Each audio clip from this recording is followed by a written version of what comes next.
Okay, it's time to talk about solving hard problems. So, what is a hard problem?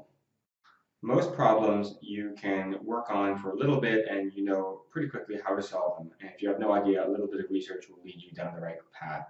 But some problems you work on and in the beginning you just have no idea at all how to solve them. And after you've worked on them for a while, you still have no idea how to solve them. That's a hard problem. We find these frequently in academia or in areas of science, sometimes in data science.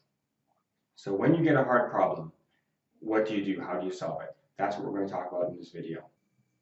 Okay, so you've got a hard problem on your hands. So maybe you're in a class and you get a class assignment, or you're working on a thesis problem, or you're a data scientist and you start trying to analyze a problem you've been given, and you just have no idea how to go about this. And you realize this is a pretty hard problem and you're going to need to really focus on it.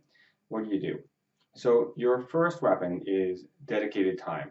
And because of that, you need to figure out how to clear the decks and give yourself as much dedicated time and resources as possible to work on this for a while.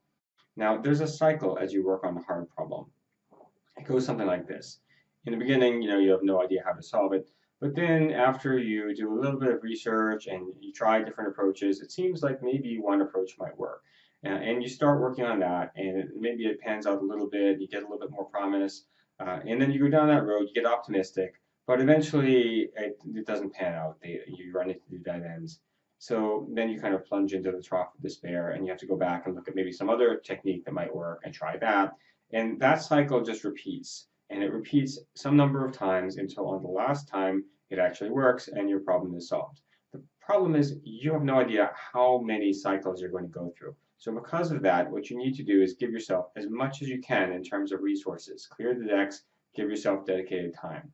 Now, companies have a really hard time doing that, and that's why they have research divisions, because normally if you're in a company and you work on a problem for a week or so and you make no progress, your boss is going to say, you're in a rat hole, get out of that and go somewhere else. And that's the right thing to do. But if you're working on a hard research problem that has a lot of value attached to it, then that's going to take dedicated effort. And since that's so incompatible with a company's culture of optimization, they actually have separate research divisions to work on hard problems like that. So when you find that you have a hard problem, your first weapon is time. Clear the decks and reorganize your work to give yourself as much time as possible to concentrate on that problem. Your second weapon in the battle against a hard problem is to form a team. So a team will give you more resources. And intelligence is super additive. No matter how smart you are, you're not as smart as you on a team of other people who support you and help you solve the problem.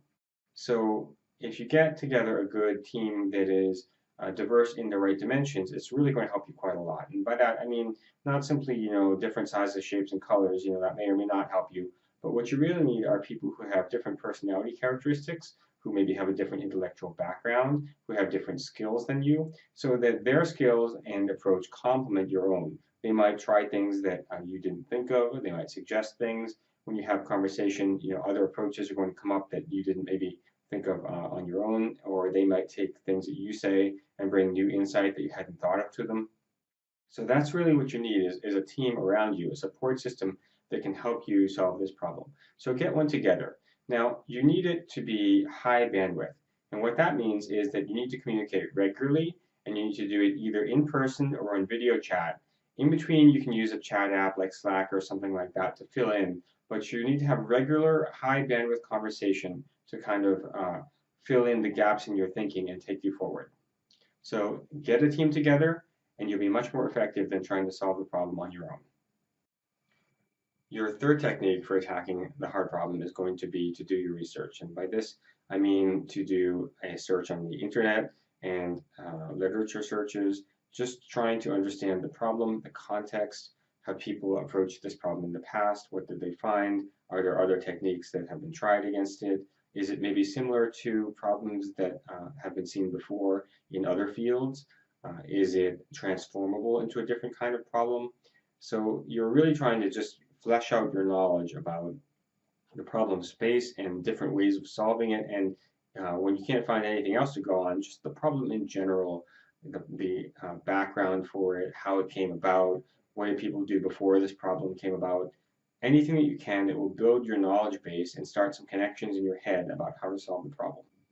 Okay, the fourth technique for attacking the problem is to scout the terrain. By that, what I mean is that you're going to write down a list of every way that you can think of to solve the problem. And it's ideal if you do this with your team so that they can add value and come up with ideas that you didn't think of. And then you're going to take that list and keep it.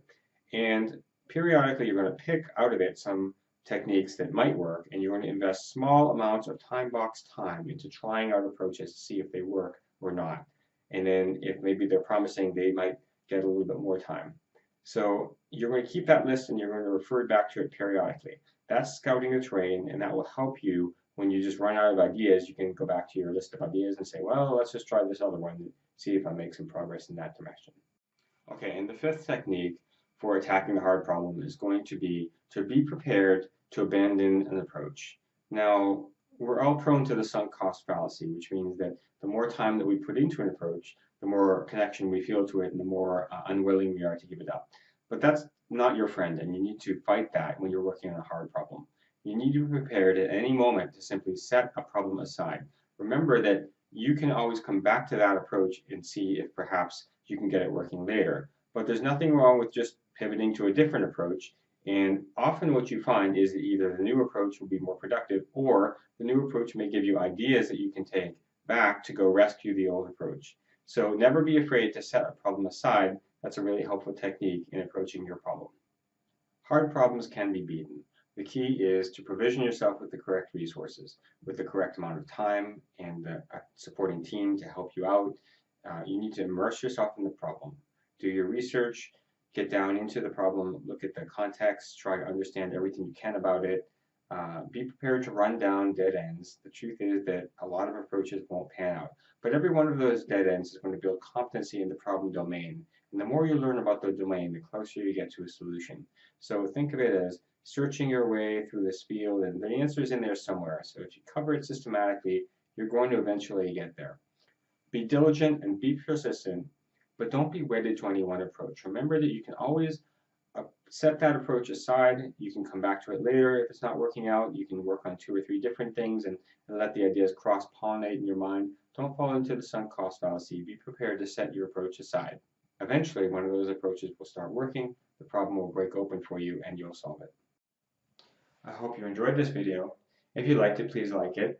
And if you find it valuable, please share it with your friends.